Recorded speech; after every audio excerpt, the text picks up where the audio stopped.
I am Emma Toops, the Executive Chair for American Warriors and the facilitator for the Purple Connection. This event is hosted and sponsored by Toops Consulting, LLC. David and I are connectors, coaches, and consultants in Toops Consulting, where our work is focused on supporting students and adults in academic or career transition. We thank all of you for being here. Especially welcome to those who this is your first Purple Connection event. For our new attendees, thank the person who invited you as they felt you might benefit or contribute by being part of the community. And to our regulars, it's good to see you again. Here is the event agenda. We'll start with an introduction to American Warriors and the Purple Connection, and then go into our educational networking program where we will have 3 panelists: a veteran entrepreneur, a community organization, and a military-friendly company representative. The Q&A will follow the panel, and then I will wrap up that part of the program with transition tips. And then we'll start wrapping up the event with some ways to get involved and some future event announcements. All right, so an introduction to American Warriors and the Purple Connections. American Warriors is a special interest group of the ACA Business Club, which is a private club with the philosophy that business flows out of relationships. People do business with those they know, like, and trust. Thus, members are committed to creating solid connections by learning and practicing the fundamentals of strategic networking and relationship building. American Warriors, then, are club members who have an affinity with or support those who have served our country in military or public service. The mission statement for the American Warriors is to provide educational and networking opportunities for patriotic citizens who are leaders in business and support the transition into private and public sector business of active duty service members and first responders. The Purple Connection is one vehicle that the American Warriors fulfills its mission. The challenges of transitioning from the military is a very well-researched problem. It's evident by the multitude of military support nonprofits and community organizations that provide services to address them. Driving Community Impact was a white paper published in April of 2015 by the Syracuse University Institute for Veterans and Military Families. They determined in that study that after several years of research and thousands of surveys, that the leading gap of services was not problem. It was the support and services had a lack of connectedness. Very often, transitioning military feel a loss of purpose. They may feel isolated or misunderstood, or they feel overwhelmed for their need of help, but are disconnected or lack affinity to the people and culture of their new environment. So, how do you solve this? You create a partnership of stakeholders who have a common goal for supporting American Warriors.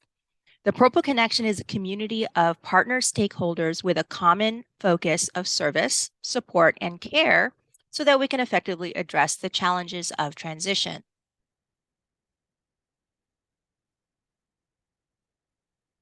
So what's up with the name? There's actually 2 reasons for it. In government jargon, the color for joint is purple. When our military is operating overseas on a deployment, that environment is comprised of a multitude of seemingly disparate entities with varying purposes, but they have a common purpose through the operation that unites and focuses their effort. The Purple Connection is an attempt to replicate this type of joint environment to support the American Warrior in transition. Another reason is that when you combine the colors of red and blue, you get purple. In the Purple Connection, we are facilitating the connection of individuals who identify more closely to either the military community or the military support and business community. And when they come together, it's a Purple Connection. Here are our vision and mission. We create awareness to enable access and then empower action through collaboration and encouragement to expedite reintegration, support growth and healing, and enable opportunities. We do this by regularly bringing together community experts and facilitating connections through educational networking. Here is the rules of engagement for our panel program and networking. Each participant will have 8 minutes to deliver their remarks. I will be using a timer. The time can be stopped short and given back for Q&A specific to that panelist or used up entirely. However, when the timer does go off, please wrap up and we'll move on to the next presenter. Once each panelist has spoken, there will be 15 minutes of Q&A with the community. If you're uncomfortable with public speaking or you want to remain anonymous with your question, you can put your question in either the private or public chat channel and I will ask it for you. Questions are not limited to the topic of the day, which is mind, body, and soul, but do take advantage of the expertise that we have available from our panel this month. Please be succinct in your questions and direct them to a specific panelist or to the community if it's a more general transition question. If you have a complicated question, you can ask it to see if there's a subject matter expert in the room, but if a response will take longer than a couple minutes to address it, we'll recommend that you follow up after the event. Excuse me. After the Q&A, I will provide transition tips, which is an educational segment for a paradigm or process shift, or maybe some recommendations to resources that apply to today's topic. After the presentations, if you have not already, share in the public chat your point of contact information and how you serve or need support from the community. The chat will be saved and all attendees will get a cleaned up copy in a future email so you can follow up with each other as you like. I will do some event announcements and then start wrapping up the event. All right, first up is our veteran entrepreneur. Stephanie Red Feather is an Air Force veteran and the founder and director of Blue Star Temple. She has a master's and doctorate in shamanic studies. She is an ordained shamanic minister and is also an author. Let's hear from her about part of her journey and what she does for her work. Right. Thanks, Emma. You're welcome. So I'm probably on the periphery of, the types of people that you're used to seeing in this kind of forum. And so I'm a little bit of an outlier. I was in the Air Force for 10 years. I was an officer. My specialty was intelligence. And my last assignment, I was an Air Force ROTC instructor, which was a cool full circle moment because that's how I got my commission. So my degree is in applied mathematics. But it's kind of, if you sort of expand to the full arc of my life as a child, I went to a creative and performing arts school, if any of you remember the TV show Fame. So, go to math class, go to art class, go to English class, go to dance class, theater class, so I did all these things. I was in a dance company with the city. Fast forward a few years, I get a math degree and become an Air Force officer. At the end of my 10-year career, it wasn't so much a matter of, hey, I know what I want to do next. It's time to get out. It was more like, that small, still voice that says, it's time to get out. And then I'm left going, but what do I do? So I ended up starting my own financial planning business. Not because that's really what I wanted to do, but because my financial advisor said, hey, Steph, you're really good with people. Would you like to do this? And I was like, okay, sure. Because at that point, I did not know how to listen to my intuition or my heart. And so I went through all of the motions, started my own financial planning business, thinking that's what I would do for the next 10 or 15 years. And I quit in less than 6 months because I hated it. And I lost about $25,000 because I didn't stay in long enough to recoup it.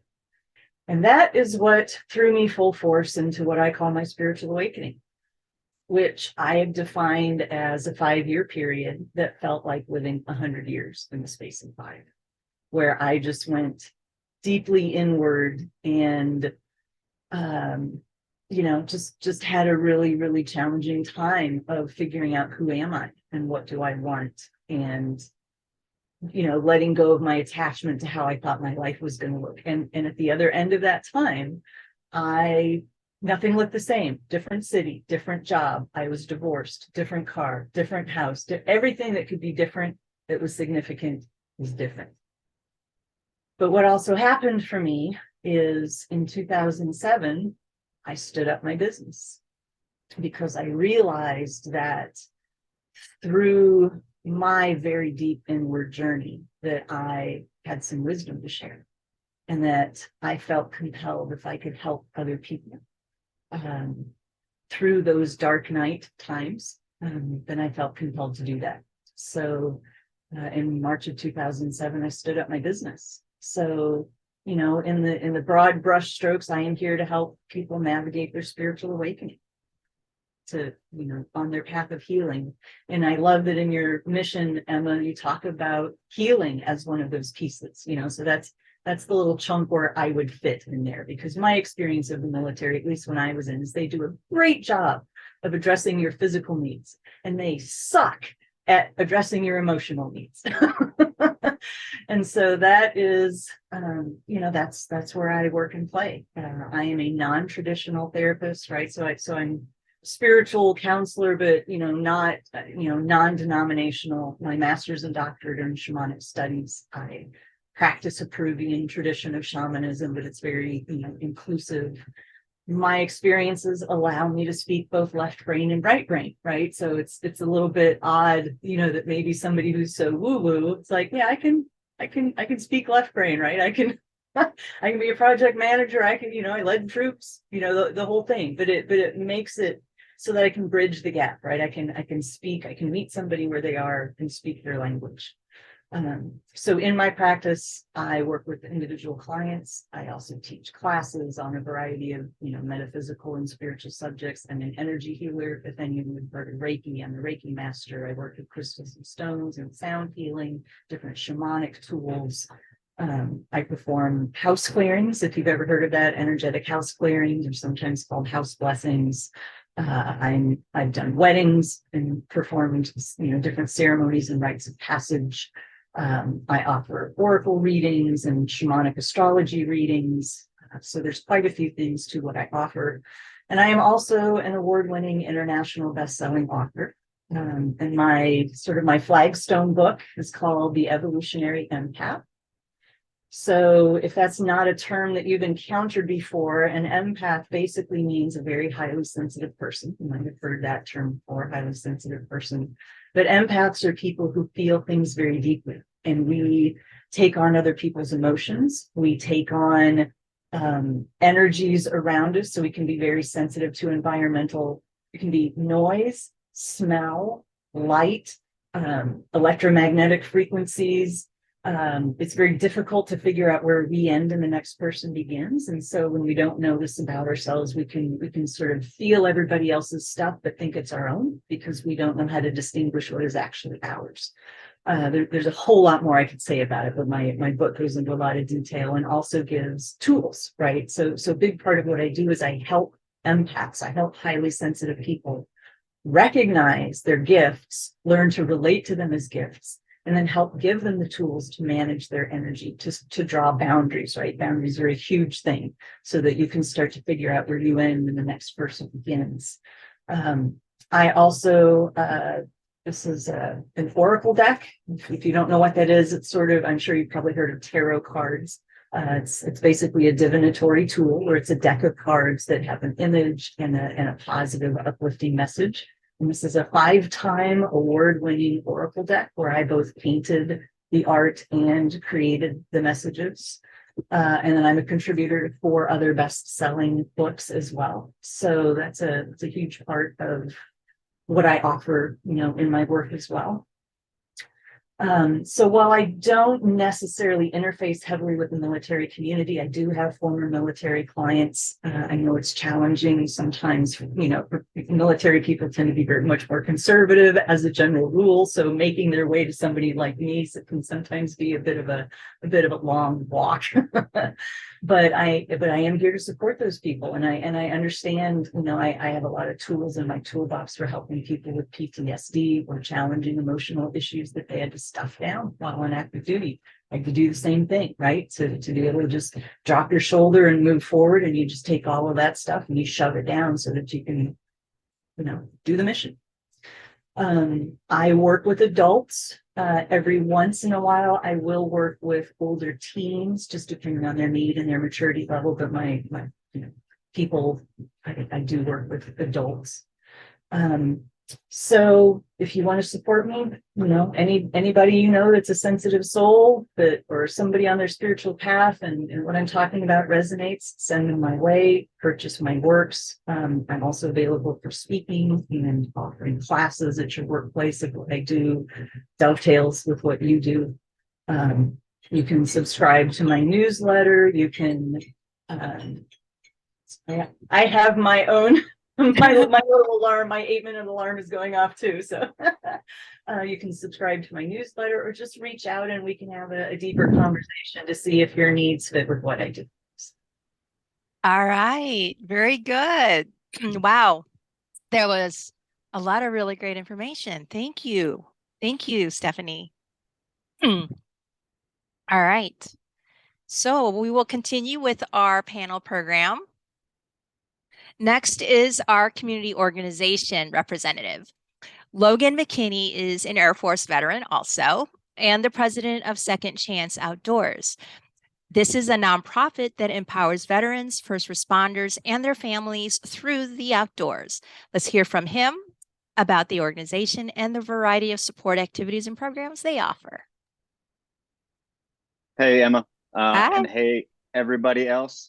I appreciate you inviting me on. I know this has been a long time that you and I have been trying to get this connected and get this started, or get me find some time for me to be able to hop on here. So I appreciate the opportunity. Like Emma said, Air Force veteran, served a total of 6 years on active duty. I was a military police officer. Got out of active duty as an E5, rolled right into the next career that they told me that was the next step for me, which was civilian police officer.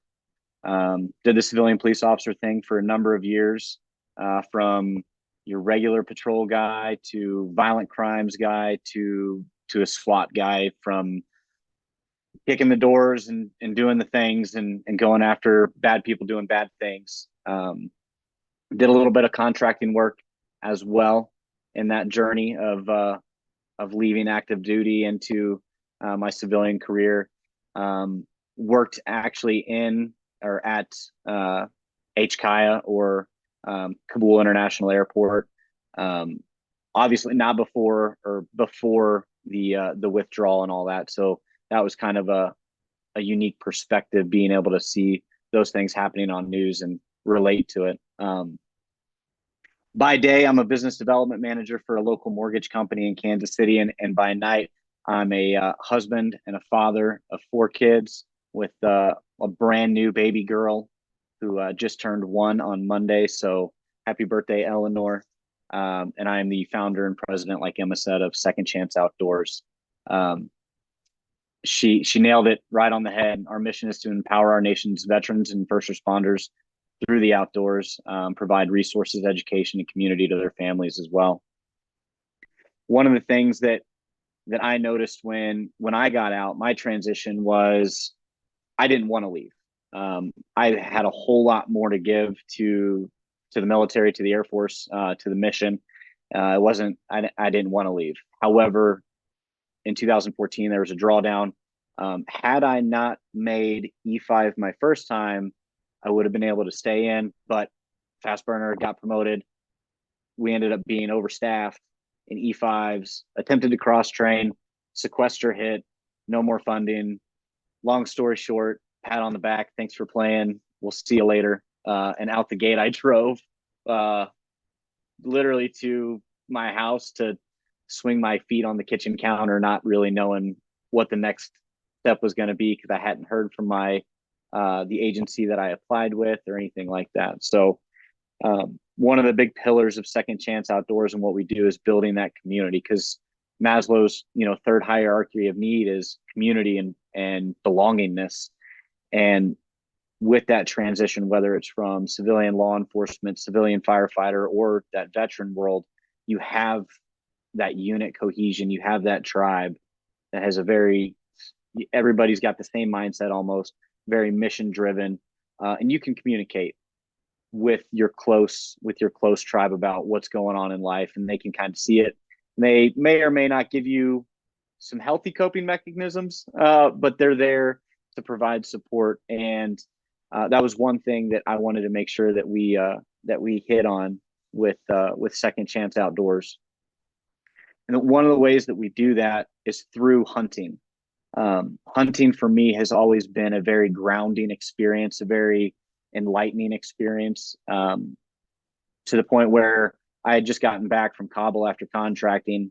It was a pretty dicey contract, and I went hunting, and I felt my body literally shift from that hypervigilant state where you're always on guard to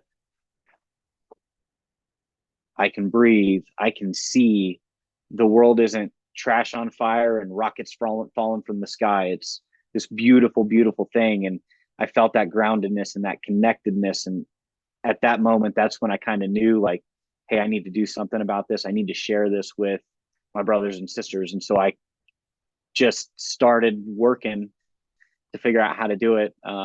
Came up with the idea for Second Chance Outdoors.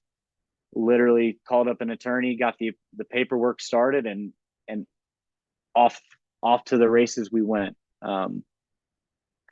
We've brought in a lot more structure as we've grown and matured as an organization.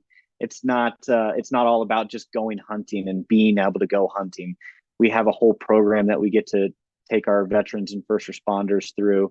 And it's a basic journal, because when you're out in the mountains at like 11,000 feet, you can't really carry a whole lot of stuff in your backpack, right? You got to be very minimalist, very lightweight, so you can go steep into those deep parts of the mountain. Or even if you're whitetail hunting, you don't want to lug up a computer up your deer stand, right?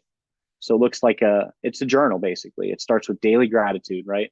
We wake up and we change our mindset and be thankful for things, instead of saying, man, I have to do this or I have to do that. I get to get up and make a bottle for my daughter, or I get to wake up and go to work and provide for my family, or I get to do these things, instead of saying I have to. Having that gratitude mindset or that gratefulness in you, it's going to change your outlook on the day. Through that, we set daily goals. For example, my daily goals today was, on my road trip, practice patience, gratitude, and grace, because that's what I needed to practice on my road trip.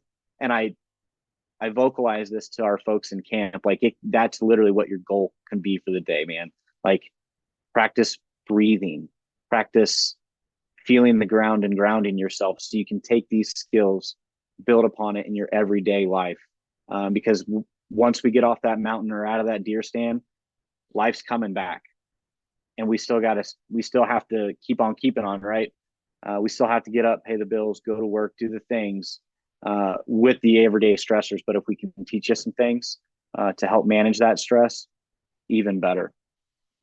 I could go way into that, and I would love to. So if anybody has any questions on that, please reach out.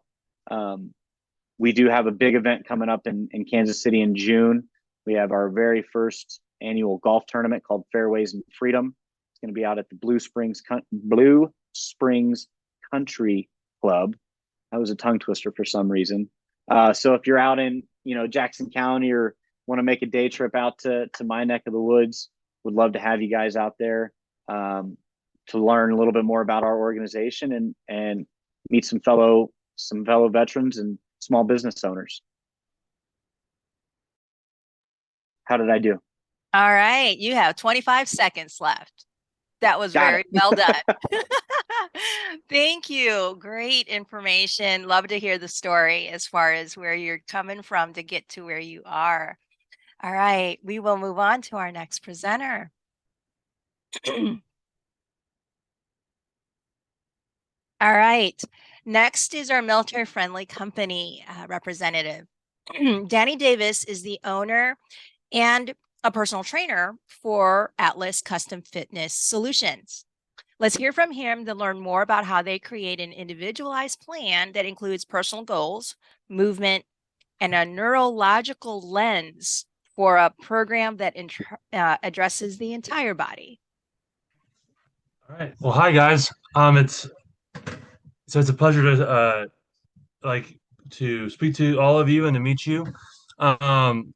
So my name's Danny Davis. And I'll just give you a a quick summary of what led me to take this path. So, um, I have been an active athlete my whole life. When I was a kid, I was a competitive swimmer. I swam pretty much all year round from the time I was 8 to 18. And like and and growing up, that was the one constant in my life. We moved around 10 times from the time I was born to the time I was 14. And um, it was nice to have something that I was good at and I could be consistent at as I, moved all over the country. But like by the time I was 18, I was burnt out of activity. I didn't like it. I didn't want to be active anymore. The thought of swimming was horrible. And so, um, my first semester in college, I took a break and I gained weight. I was unhappy. I didn't feel good. I didn't feel mentally sharp. And I think a lot of people feel that way. Like in their first semester in college, I think it's a time where a lot of people want to, explore their freedom and do whatever they want. And so, like, after my first semester, I decided, hey, this isn't fun. I want to go back to being active. And so, um, so that next semester, I got really into running. I found out that I was pretty good at it, and through like developing that habit, I lost weight, and I also became happier and felt like myself again. And through that journey, that led me to figure out, hey, I really like this. I really like the science behind it. And I want to show and help other people how to do this. And so I switched my major and I have a degree in kinesiology from Kansas State University. And I also hold a lot of certifications. I'm a certified strength and conditioning coach. I'm a USA track and field sprint coach. So when I graduated college, I thought that's what I like really wanted to do is work with athletes. And so like after I graduated, I spent some time at Kansas State working with the basketball and the track and field teams, and that was fun. But I started to realize, hey, that like these guys are going to be good no matter what I do with them. They're super talented, so I can only get them a little bit better. And so I left Manhattan and I moved to Kansas City. And my whole working life, I decided that I wanted to work with people with complex issues. And so I started off at a boutique, oh, like a like a personal training facility, but also a rehab clinic. And I got pretty good at my craft. I kept learning and I kept honing my skills. But one day, I was working with a lady who had severe balance issues, and everything that I knew how to do was not helping her. And my friend, he challenged me and said, hey, "So Danny, like, have you ever thought about, instead of just looking at the body as muscle and bones, like, what if you like understood the brain and neurology, and then we're able to help people through that understanding?" And so that was about 4 years ago. And as soon as he said that, that clicked in my brain, and I have dove headfirst into that philosophy for the last 4 years. So through like different courses I've taken, I have what is the equivalent to a master's degree in neurology. And so so this is how I view any goal that someone comes in with. So whether it's pain, which is really it's really my niche is helping people out of chronic pain or with complicated issues. I view it through this lens, which is so like before flexibility, before strength, before mobility, your brain wants to stay alive. Like it wants to survive. So it views everything as either a threat or it understands what you're asking it to do. And when it views things as a threat, bad things happen. So that's pain, that's weakness, that's stiffness. Um, and so my job is to help the client and their brain understand their body better. And when I am able to clear those maps up, really good things happen, and we come out of the sympathetic state, which is what Logan was talking about, is like when we run around all day and we're anxious and like we've got high blood pressure, our heart rate's up. Those things are really good when we have something to react to. But when we run around all day, day after day in that state, bad things happen. It wears your body down, and your body can never recover. So step one of whoever I'm working with is I need to bring them out of the sympathetic or the fight or flight and into the parasympathetic or the rest and digest. Because when we're able to get the body to relax, we're able to like help the body not be as guarded like around injuries or understand how to move better. And so the next question would be, how do I do that? And there are a number of tools that I use. Um, so so so like everyone on this call is one of one. There's no one like you. You are all unique. And so if you were to walk into me or walk into my office, I would do an assessment with you where we'd work at or where I'd look at the way you walk, what your eyes do, how your balance is. I do orthopedic muscle tests. I do sensation tests. And I would look at how you're breathing as well. And depending on what I saw there, that gets me to the root cause of your issue. So, like if you're coming to see me for pain, I know after that assessment, good places to start. And so some common tools are sensation. So we can use sensation to get your body to understand. So whether that's hot or cold or deep pressure or vibration or sharp, again, my assessment will get me to the bottom of what sensation your brain and your body are receptive to.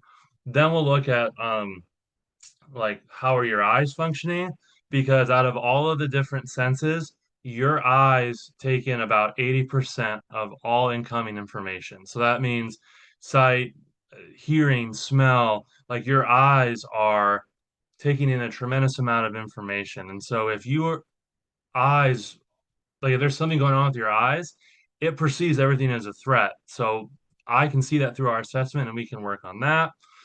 We can work on joint mobility. We can work on breath, which is huge. It sounds silly because we all are breathing to stay alive, but we as as people right now don't know how to breathe correctly. We Danny, the timer has gone off, so okay. we'll probably have some more questions during Yeah, the sorry. Q&A Yep, we're period, good. which we will actually be rolling right into because that is our panel program, and the next segment of the program is the Q&A. All right, so we'll get going on that. Okay, let me reset my timer as far as their Q&A period. Thank you for sharing your story. It's always good to know kind of those things.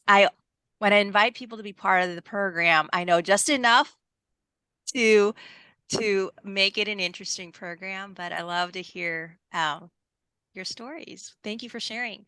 All right, David, we're going to move on to our Q&A period, and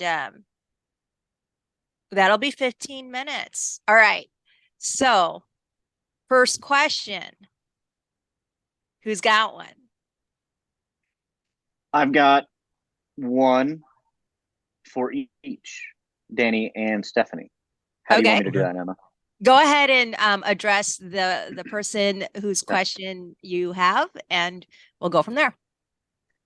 Stephanie, the question I have, this is based on a recent connection that I've made in Kansas City. Do you have any interest or do you have any expertise in working with psychedelic therapy. So like ketamine assistant therapy, things like that. Right. I have personal experience and not a lot. I have done San Pedro, which is sacred plant medicine in my Peruvian tradition. I have done a couple of different mushrooms, just for personal experience. But in terms of being a facilitator, I'm not at that level, but I'm very much a proponent of plant medicine. I'll make an introduction for you. Her name is Angie Carroll, and I think that you two, based on what you were talking about and some conversations that Angie and I had, I think that would be a great connection. So I'll do that. Thank you. Absolutely. And I know she's looking for more people like you, because you are a licensed counselor, right? So you can provide. I am not licensed, but I am a minister. Okay. So I call myself a non-traditional counselor or therapist. So you can work in that space. I know she's looking for some referral partners and things like that. Oh. Her background is Air Force also, isn't it? She's actually Air National Guard right now. She's a major. And yes. Oh, okay. Air Force coming in strong. Okay. She's a nurse practitioner or something. Yes. in the work she does? Okay. You had mentioned her in an email, so I recognize the name, but I actually have not had a chance to talk with her about the work she does. I may need to get her on a program. I work with a lot of people in healthcare, massage therapists, nurses, therapists, coaches, all kinds of stuff. So yeah, that's all right. Very good. Your next question, Logan, go ahead. My second question, Danny, your breath work that you're talking about at like the most basic level, if you're going to explain like the most basic level breathing techniques and you were going to explain it to like a 5-year-old, how would you explain that technique?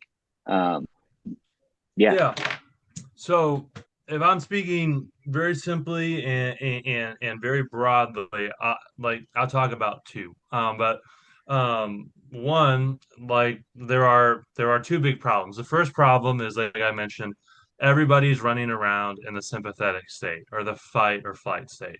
And so there's something called a parasympathetic pattern, which it can be modified to whoever you're working with. So if it's a beginner, it would look something like this. A parasympathetic pattern would be a 2-second inhale through your nose and a 4-second exhale through your mouth. And the trick with the exhale, the trick with it is the exhale. So when most people exhale, they just will let the air out of their mouth.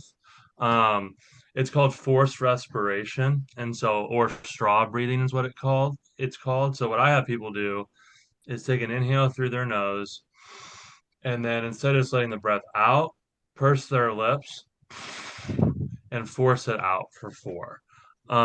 That forced respiration, that's the trick.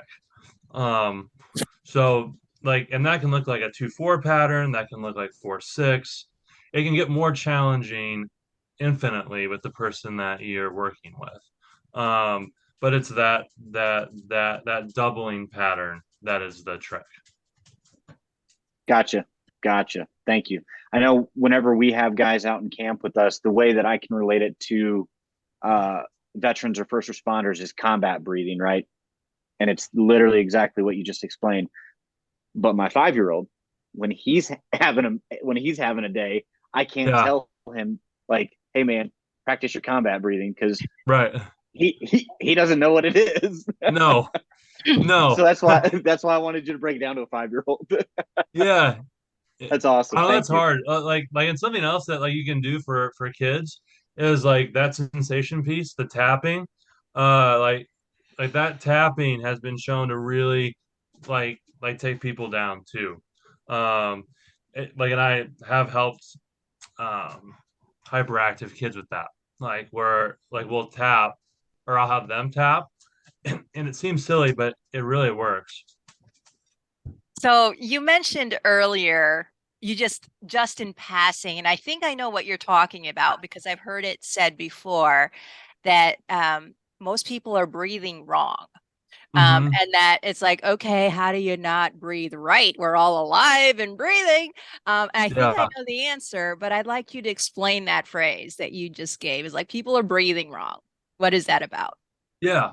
So, I'll like preface this by saying one of the best books I've ever read, and a book that I would recommend to everybody, is called Breath by James Nestor. Um, he is a great writer, and he's very good about making science stuff interesting, and like it's a good book to read. But so we are meant to inhale through our nose. And when we do that, we're able to take in the right amount of oxygen and exhale the right amount of carbon dioxide.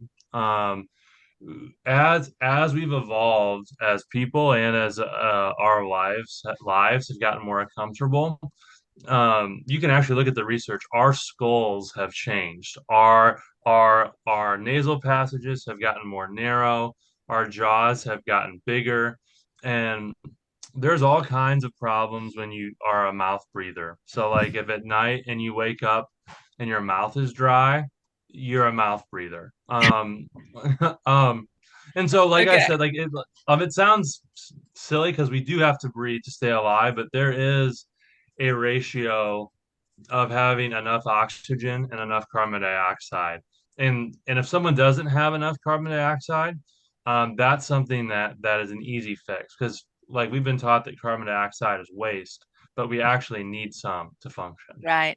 So the reason why I'm kind of smiling as you explain is I've heard this in a presentation that had to do with being a public speaker and protecting your voice and having Yeah, projection and all of this.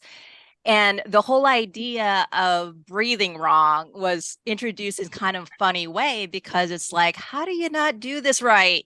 Right? right, We're right. all breathing, right? And the thing that what she did to kind of explain what you said, in just kind of a layman's way, because some of this is very, very jargony as far as Yeah, yes, science.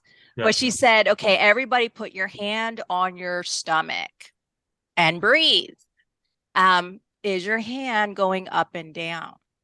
It's like, are your shoulders moving up and down as you breathe? And it was like, pay attention to kind of the physicality of you breathing. And basically, what she was pointing out is that mouth breathers are not using their diaphragm right. properly. Right. And so it's their shoulders that are moving, not their stomach, because they're breathing wrong. Yeah. And I chuckle because those of us who have learned how to play a wind instrument breathe Hmm. right. Yeah, for We sure. breathe right because we had to. You got to breathe through your nose. You got to breathe Yeah, through your nose and blow out the mouth as far as any type of wind instrument. And so I just chuckle because I learned how to breathe right when I was in fifth grade. That was when I yeah, learned how to play the clarinet. But anyone who's a musician and plays with their breath, as far as that, they probably breathe right. So, yes, you're correct. Yep, yep. so, Well, so, Emma, I have a comment that I want to make okay, to Danny, okay, what he's talking about in breathing, because yes, I am a realtor and I have clients who will get really excited. And yes, they do. PTSD does show up because I do a lot of work with um, veterans, but I also have been a teacher and now currently substitute teach, filled in during COVID. Hmm. This week, I was explaining to my students because they're going through finals, Yeah, and it's really important that they breathe right. And I'll tell them, they'll get really excited. They'll just start talking and start jabbering. And I go, stop, take a deep breath and let it yeah, out slowly because it yeah, really is very important. And it's part of the brain based learning, and how you yeah, breathe affects your brain because your brain is communicating to other parts of your body. And I'll tell you, these eighth graders that look at me like, are you nuts? Nuts, nuts. It really Yeah. does work. And they said, well, Miss Keller, we've been drinking lots of water. And I said, that's good because your brain needs that water. You're exactly right. Lubricate everything in your body appropriately. So I know what you're talking about because I've done brain-based study learning in the education. That's awesome. field. Yeah, So that's so cool. I've got a question.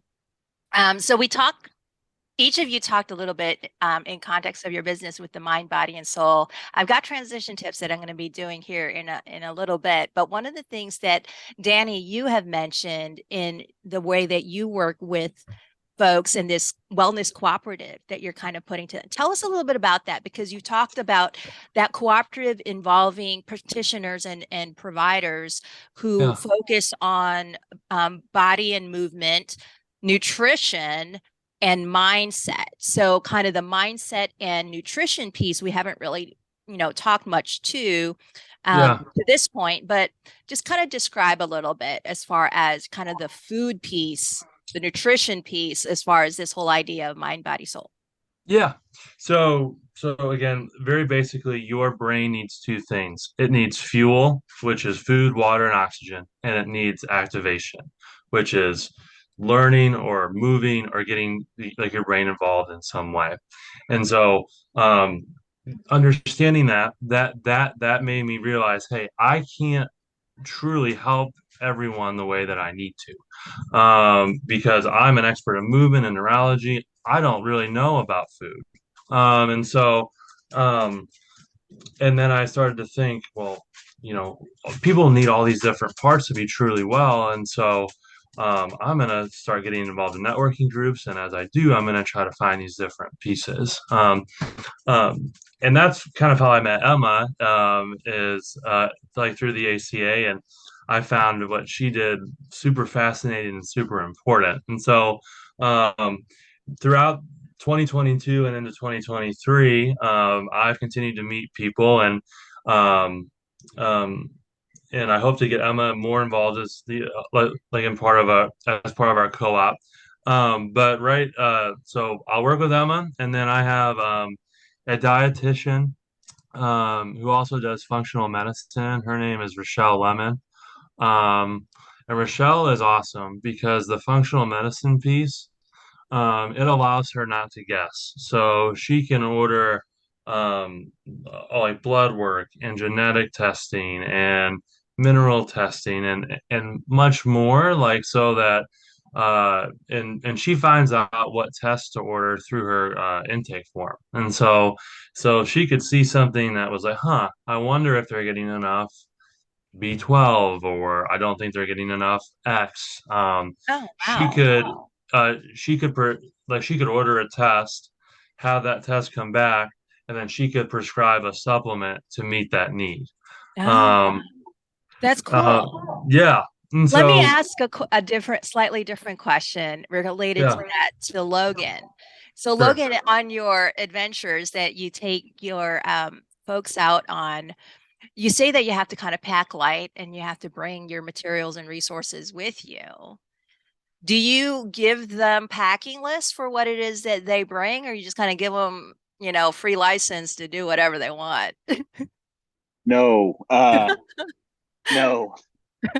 So the style of one of the last styles of hunting that we did was a huge, like, we were 30 miles off the highway, literally camping at 11,000 feet in the Rockies. There's a physical aspect to the workup of going on these hunts, because you need to be in some sort of decent shape to be able to go for 7 days with everything on your back. But yes, we provide a very, I wouldn't say strict packing list, but a very narrow packing list with suggestions. To touch on the nutrition part, I bring a lot of freeze-dried fruit. All the meals are usually freeze-dried. Like, it is what it is, because that's how you have to cook. You got to bring it. Yeah, you got to carry it. Yeah. Right. I can't You don't haul have around like steaks for pre-po days. supply points.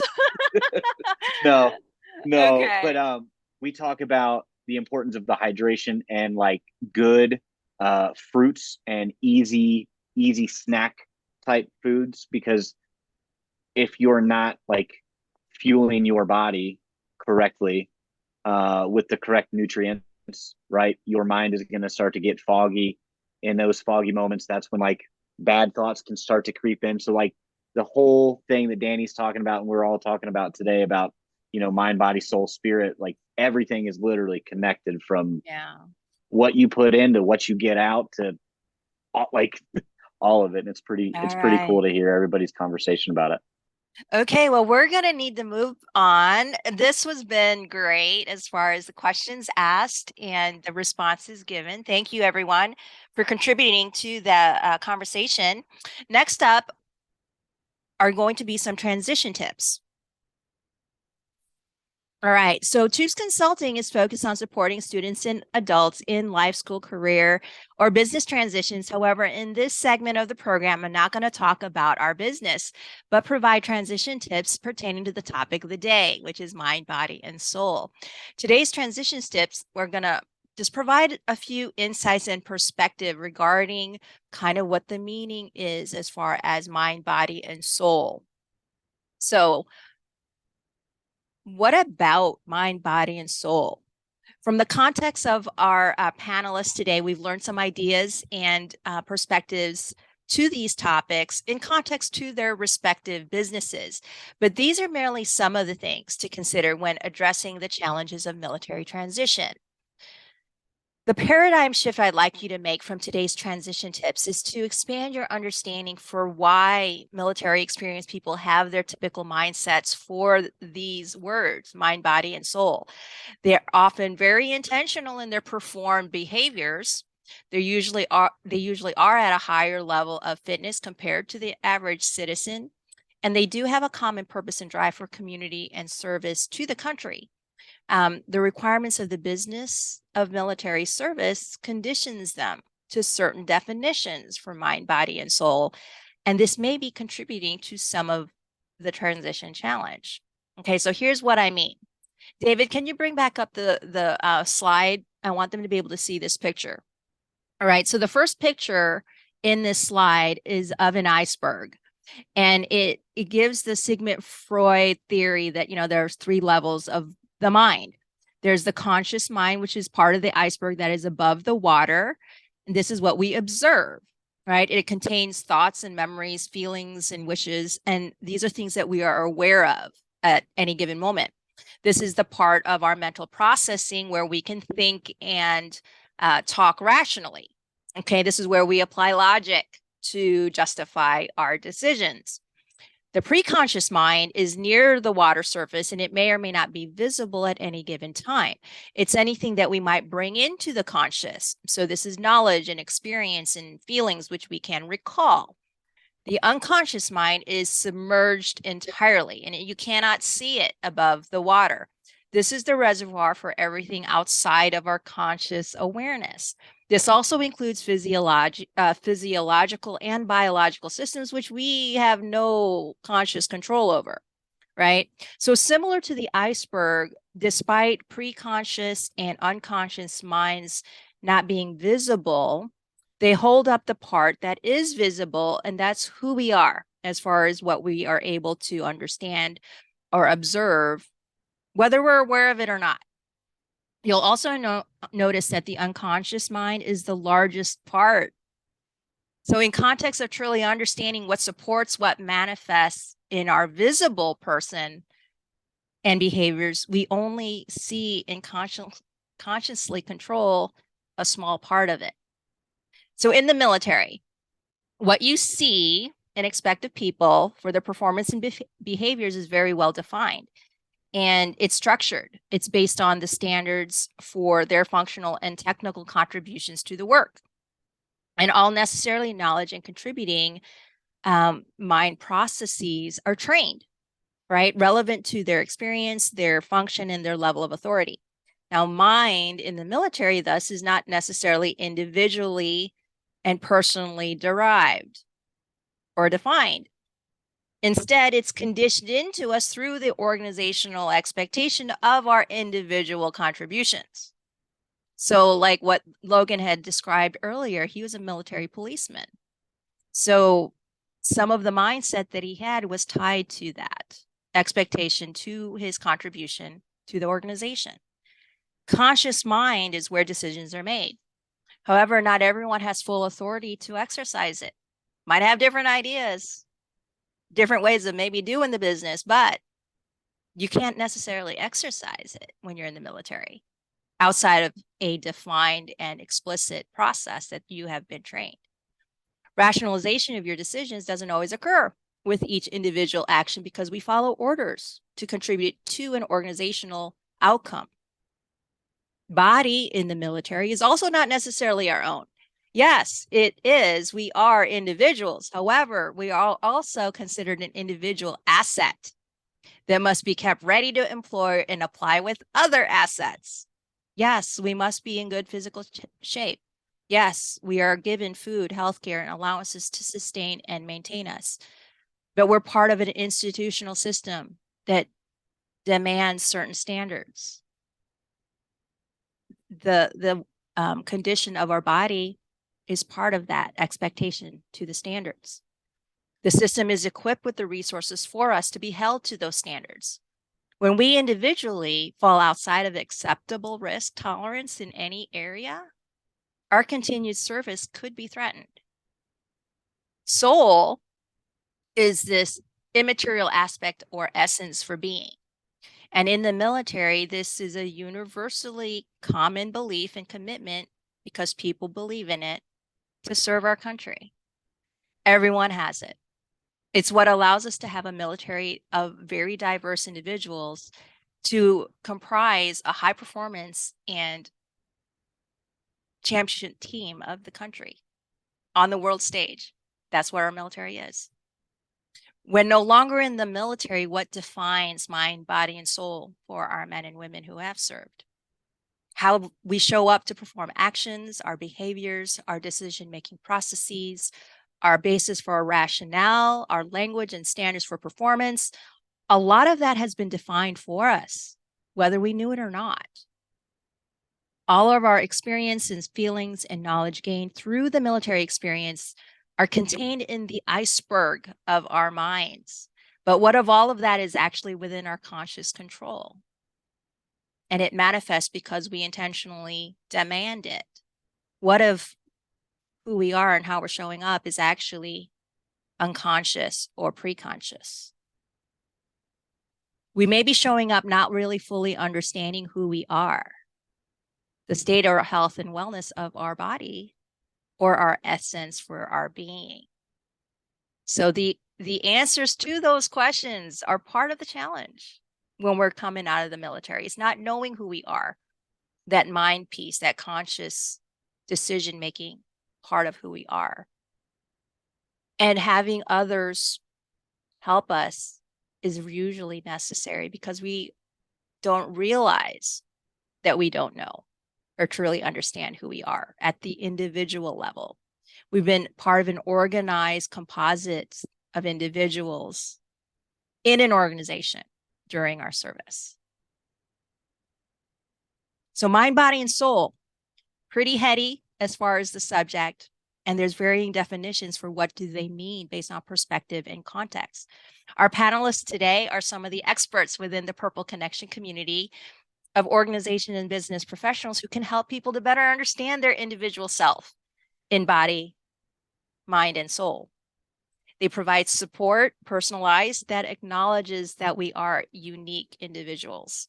So allow us in the Purple Connection to help you expedite gaining knowledge and access to the resources, experts, and opportunities to address the gaps that you may have in fully understanding who you are. All right, that's what I've got for transition tips today. All right, we'll move on to the rest of the program. All right, if you're interested in continuing to participate more intentionally in facilitated conversations on various transition topics, I invite you to consider becoming an American Warrior of the ACA Business Club. Becoming an American Warrior does mean becoming a member of the club, and being a member provides you with many benefits. This slide just kind of gives you what some of those things are. Here in Kansas City Metro, we have 5 club facilities, and you would have access to all of them here and in other parts of the country, and now even in clubs overseas. We have over 20 interest groups where the American Warriors is just about one.